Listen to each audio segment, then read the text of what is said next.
right, for the first question, what methods or approach do you usually apply in teaching English? The approach I use in teaching falls under the textbook-centered approach. In my lessons, I focus on the textbook as the main source. I use it to organize the material flow, provide examples, exercises, and ensure that the content I teach aligns with the curriculum. In other words, the textbook serves as the primary guide for both myself and the students in the learning process. How do you motivate students to actively participate? Usually, I encourage students to be more active by using learning through narrative texts. I select stories that are interesting and relevant to students' lives. Then I ask them to analyze the content, characters, conflicts, and the moral messages contained within the stories. Through this method, students not only read, but also discuss, express opinions, and derive meaning from the narrative. 3. What challenges do you face when teaching English in the classroom?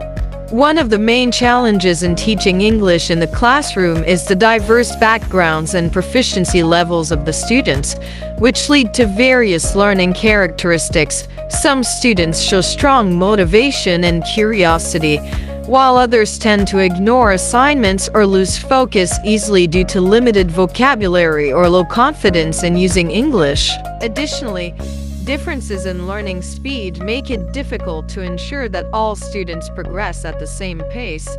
This situation often requires me to adjust instructional strategies and provide additional support for those who struggle to keep up with the material. How do you assess a student's learning progress? I assess students' learning progress by reviewing the material at the end of each lesson and asking follow-up questions to check their comprehension. I also use short quizzes, written exercises, and oral responses to evaluate their understanding of vocabulary, grammar, and reading skills. How do you adapt the material to students with different levels of ability? I usually use peer tutoring. Sometimes when I explain the material, there are students who may not fully understand the way I deliver it, so I first observe.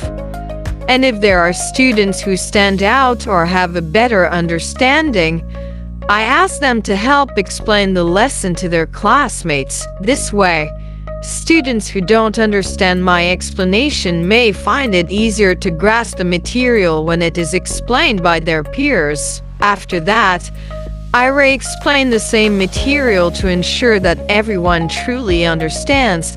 Then I ask them whether the lesson is clear.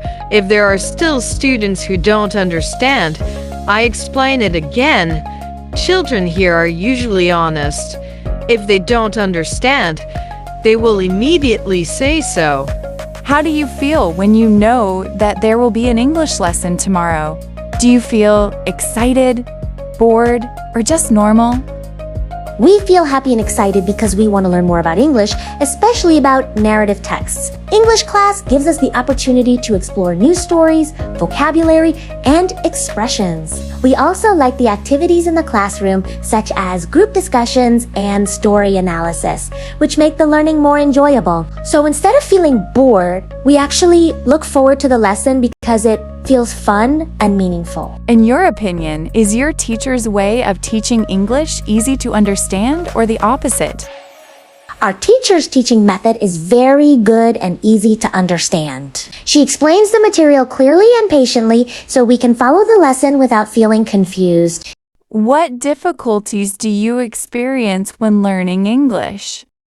We have difficulty in speaking English. When we speak English, we feel nervous, shaky, and afraid of making mistakes.